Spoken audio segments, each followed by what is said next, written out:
I'm going to get to the history. I want to sort of stay a little bit more in the present Sure. for the moment, or at least in kind of recent years. In the Obama and Biden years, there was a real effort, I think, to confront the history of race and racism.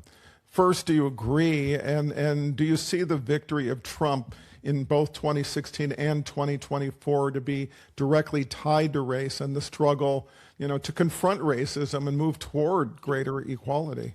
Well, I think in part, and I think the Obama administration, the Biden administration tried to manage how we told our story, how we dealt with the reality of racism in our past and present.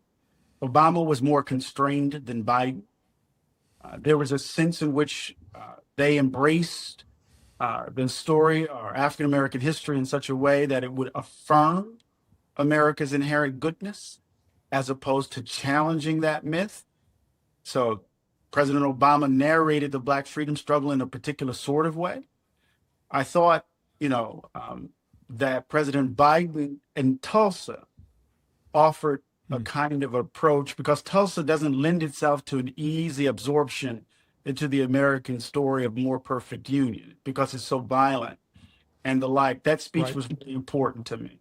So I want to say that, they both, because of who Obama was as the first Black president, Biden as the first vice president to the first Black president, and the first president to have a woman of color as the vice president, there was this attempt to deal with race in a way that would fit with the American story.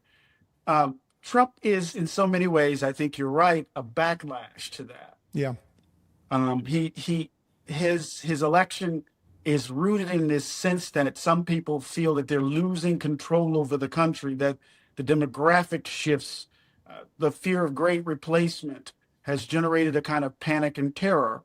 And Trump is the avatar for that panic and terror, right? As people claim the country as their own.